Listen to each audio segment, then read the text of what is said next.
Tonight, new hope for a deal to release dozens of hostages. We are closer than we have been, perhaps at any point. Negotiators narrow differences. The sticking points are more practical, logistical. At the center of the agreement, a multi-day pause to the fighting in Gaza. Tracking towards the hottest year on record. This is a wake-up sign to all of us that this issue is no longer a future issue. The Canadian satellite. And liftoff. Mapping emissions around the globe. Plus, an historic matchup at Canada's football championship. Go, Owls, go! Go, Pirates, go! Touchdown in Hamilton for the 110th Grey Cup. Grey Cup 2023! Woo!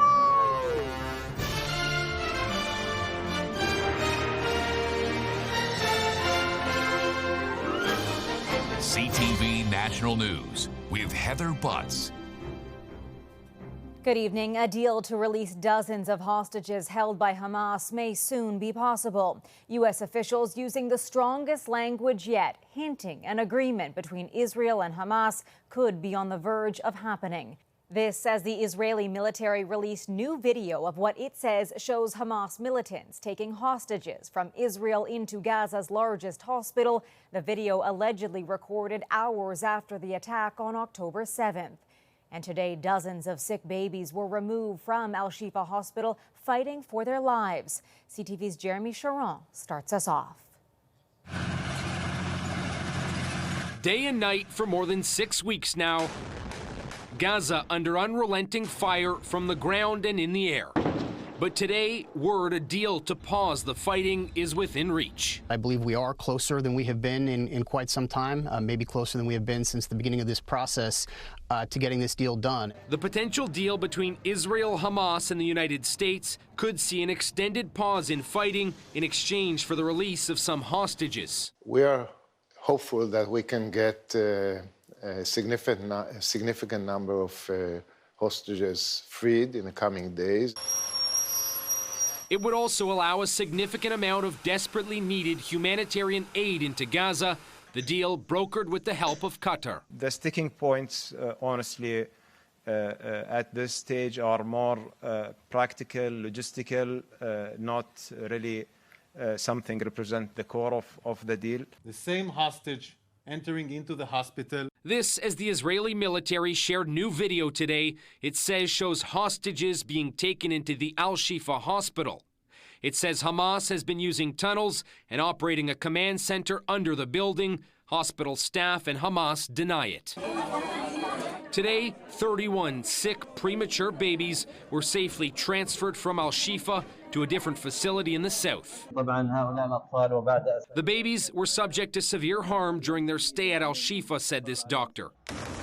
While fighting forces on throughout Gaza, this is the Jabalia refugee camp in the north, where yesterday an airstrike on a UN-run school killed more than 20 people. Now, the fighting hasn't stopped yet, but tonight, signs the two sides are making progress, at least on a humanitarian pause. Heather? Thanks, Jeremy.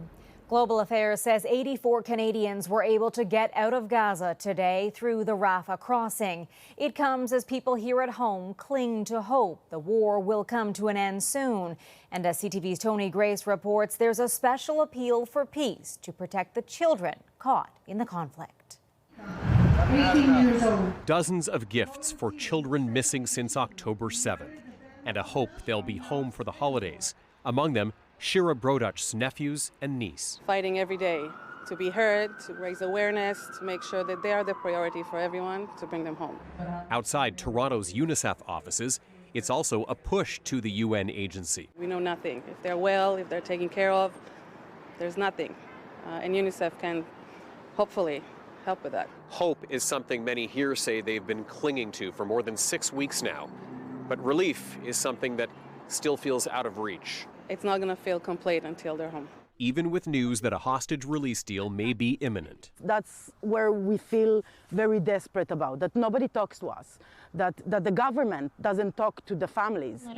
Across town, young voices are talking. I heard about your beautiful heart. About the children killed in the war. I wish we could have done more to help you and all the children in Gaza. The call here is for nothing short of a ceasefire. We need an end to the war, to the killing of any human being. Different messages, but children caught in the conflict in focus. Not just Israeli children. This is the terrible paradox of all this. They're not helping the Palestinian Arab children either, and I equally worry about their future. A future with the kind of safety and security so many families say Yuval, 8 years old, is the only gift that matters. Tony Grace, CTV News, Toronto. The war was at the center of a major international security forum that wrapped up today in Halifax. Hundreds of delegates from around the world gathered to address the conflict. A mounting loss of civilian life has drawn intense criticism from world leaders. Canada's defense minister walked a fine line between the two sides. We recognize and acknowledge that Israel has a right to defend himself from that terrorist threat, and at the same time we're doing everything we can to encourage the protection of innocent civilian life on both sides of the border. Top military, security, and political voices say they are determined to defend democracy. No more war! Outside the forum, hundreds of pro-Palestinian protesters demanded a ceasefire in Gaza. It doesn't matter if they're from Palestine or from Israel. We stand up for the lives of everyone. Every life is precious. Multiple protests took place across the country again today, including on Parliament Hill. Police in Calgary had to keep crowds divided in dueling demonstrations. The death toll has risen to at least 8 after a powerful undersea earthquake shook the southern Philippines. The 6.7 magnitude quake injured hundreds, damaged shopping malls, dozens of homes, and knocked out power across villages. As Canadians brace for the winter cold, experts believe 2023 is virtually certain to be the warmest year on record. But a new study shows those impacted the most have little to do with the change in climate. CTV's Colton Prale on why some experts say billionaires are bursting the climate bubble. Alarm bells ringing over the climate crisis after October broke global temperature records for the 5th straight month. This is a wake-up sign to all of us that this issue is no longer a future issue. 2023 is already 1.43 degrees above baseline, almost certain to be the hottest year ever. A new Oxfam report shows it's billionaires driving climate change. We looked at just the top 1% and found that the carbon heating emissions of that group was enough to lead to another 1.3 million deaths over the course of this century. In 2019, the top 1% were responsible for 16% of global emissions, the same amount as the poorest 2/3 of humanity, roughly 5 billion people. And liftoff. One Canadian company is hoping to get a better picture of just how bad those emissions can be, launching a first-of-its-kind satellite that tracks carbon dioxide emissions around the globe. Already, their data has shown real-world emissions of methane were roughly double prior estimates. I absolutely think it's essential that the Canadian government, as well as our other partner governments, use more satellite measurements, again, because it's a direct measurement as opposed to an estimate. Scientists hope better data will lead to emission reductions, slowing climate change. Every 1/10 of a degree saves someone's house from flooding, someone's crops from being lost, someone from suffering heat exhaustion, having to go to the hospital, or even worse. Everything we do truly matters. Oxfam is calling on Ottawa to implement a wealth tax and a windfall corporate profit tax to reduce emissions and to use those revenues to quickly transition away from fossil fuels. Heather. CTV's Colton Prale in Ottawa. In British Columbia, farmers are on high alert as a deadly avian flu outbreak has spread to dozens of farms, impacting millions of chickens and other birds. CTV's Kevin Chirac reports. Stress and anxiety levels are off the chart. Most of the cases right now are focused in the Fraser Valley. Amanda Bertain is with the BC Poultry Emergency Center. She says bird flu is back in devastating form.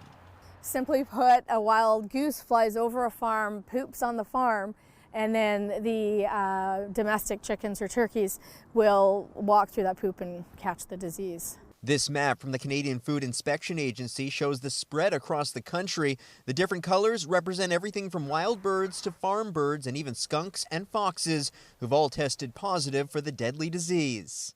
Since October 20th, we've had 36 infected farms, and we do not see an end in sight yet. The CFIA says around 5 million birds in BC have died from avian flu over the past 18 months.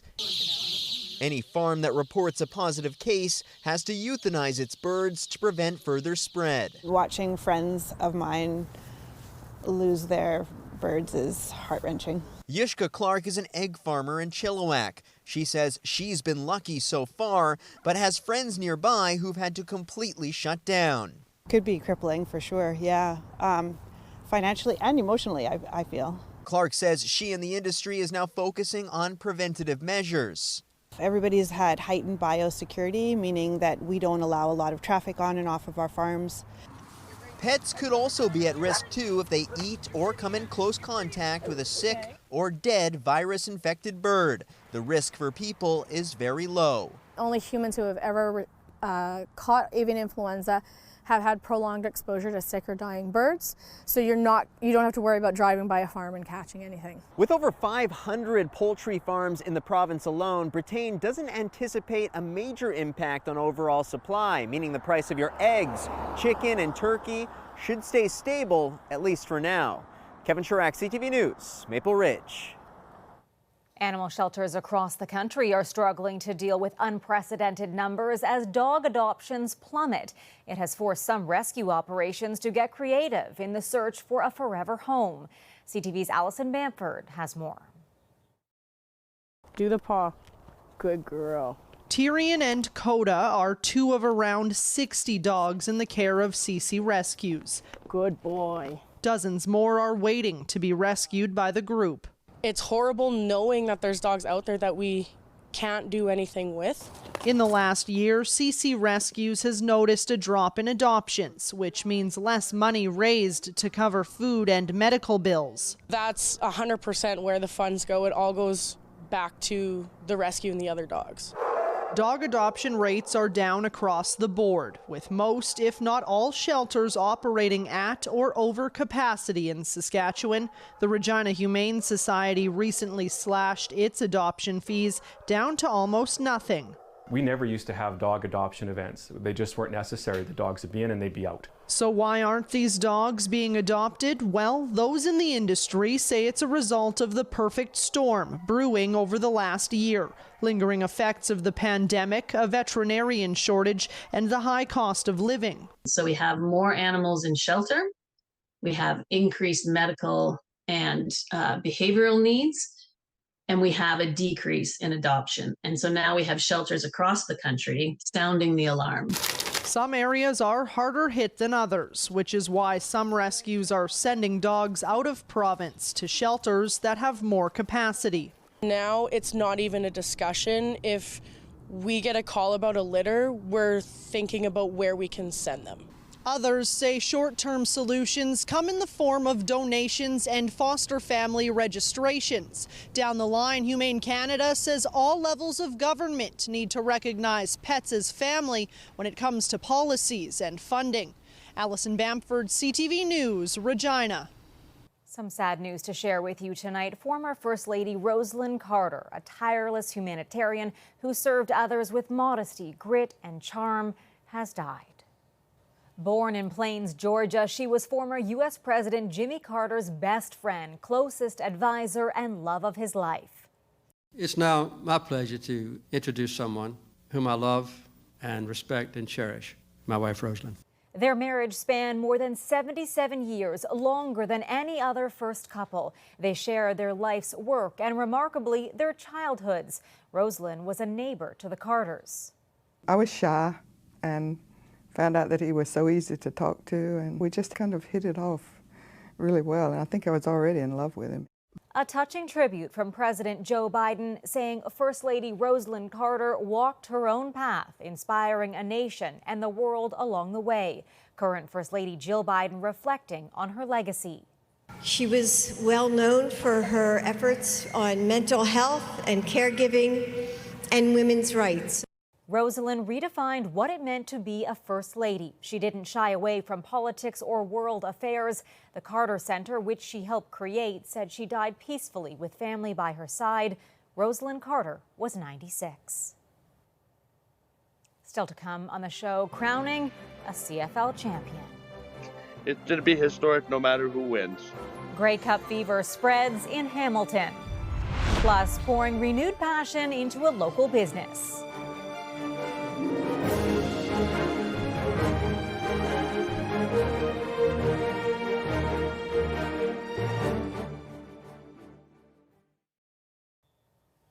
A dramatic finish at the 110th Grey Cup, with Montreal coming out on top of the Canadian Football League for the first time in more than a decade.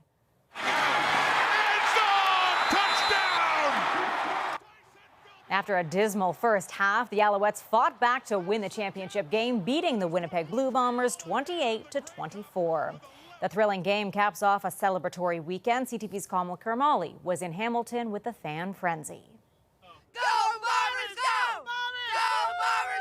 It doesn't matter if you're from Winnipeg and made the early trek. When did you come in? Thursday morning. What hour? You came in Thursday morning? Yeah, we were set for it then. Or cheering on Montreal in this year's Grey Cup. Go, Owls, go! Go, Owls, go! And every season in years past. So we got these, and we've been going since 2001, every year. Football fans from all across the country flocked to Hamilton, sporting their team's colors. The Lions from BC, best coast, bring cash. But more than any other team in the country, Hamilton Tiger Cats fans came out to play. We're supporting Hamilton. As long as Toronto's not in it, we're good. Yeah. Even more special because this is the second Grey Cup in 3 years held in Hamilton. In 2021, the festivities subdued due to the COVID-19 pandemic. So this year, a second chance. There was more support from the city this year. We were allowed to go out and do things in the festival, and that was great. At a much larger and louder celebration. Kamal Kermali, CTV News, Hamilton. Still ahead, a sweet story. How Syrian refugees are helping a Montreal chocolatier get a second chance.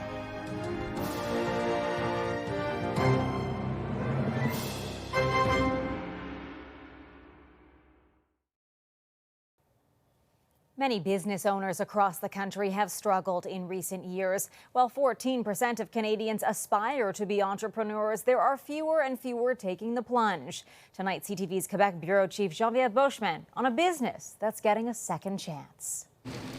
This is no traditional recipe for the story of a restaurant opening. Thanks for you. Syrian refugees have teamed up with a renowned Montreal chocolatier to help bring her once famous brand back from bankruptcy. We've done this once, we can do it twice. So it's fun to see, we're basically restarting because I had 350 employees, I have 4 now. Il faut du croquant, du mousseux. Juliette Brun founded Juliette et Chocolat 20 years ago when she was just 22 years old, and it soon earned a following. Then last summer, she suddenly announced an avalanche of debt that began to pile up during COVID shutdowns, including a pandemic loan was forcing her to shut down her factory and 8 restaurants. All that was left was an online shop.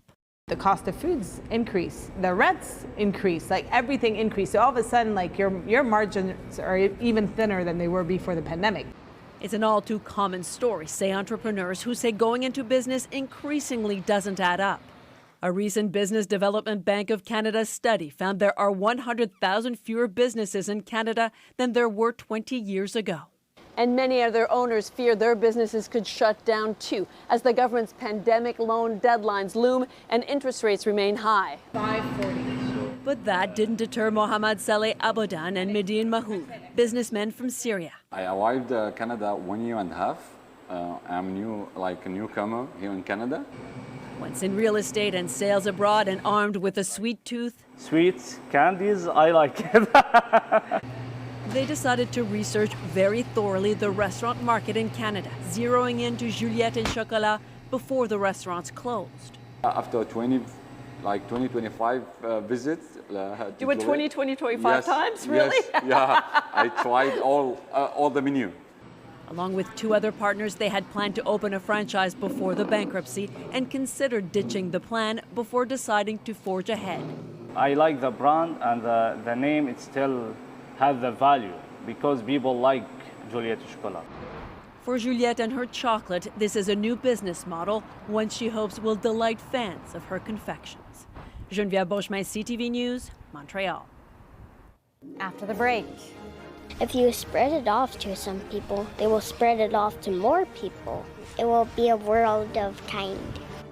The youngster who has high hopes her kindness will be contagious.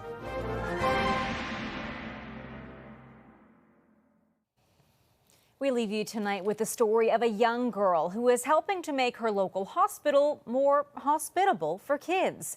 The goal? To help distract from the discomfort. CTV's Adam Sawatsky explains. Well, Jamie Lynn from Elt relishes being on a swing, soaring. When she grows up, she's planning to pursue a career in cat walking. A person that goes around walking cats. The 7-year-old's hoping to care for 100 cats at a time. Some people need a break from cats because they scratch up a lot of things. Like Jamie Lynn appreciates this break from being poked by a lot of needles. It feels not good. Over the past 2 years, Jamie Lynn's been treated in hospital 15 times for potentially life-threatening liver disease.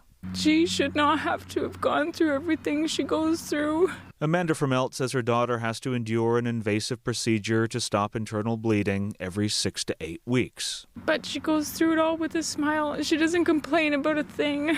And she's grateful that the hospital's child life specialist, Diane Edwards, strives to make the experience more manageable by delivering something to distract from the discomfort.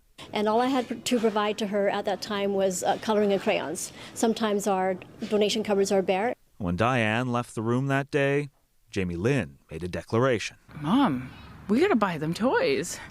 I was like, well, let's get you out of the hospital first. Jamie Lynn started fundraising the next day. And after receiving almost $2,600 worth of donations, bought toys for children of all ages. I think that's pretty remarkable for a 7-year-old who's had years of medical intervention, and she didn't just think it, she did it. Well, it felt so good being so kind. Jamie Lynn's planning another fundraiser, so the hospital's toy cupboard won't be bare for Christmas. And I couldn't be more proud to be her mom. And Jamie Lynn couldn't be more hopeful that, like giggling on a swing, her spreading kindness will be contagious. If you spread it off to some people, they will spread it off to more people. It will be a world of kind. Adam Sawatsky, CTV News, Saanich. Kindness is contagious. That is it for tonight. I'm Heather Butts. For all of us at CTV National News, thank you for watching. Omar will be here tomorrow. Good night.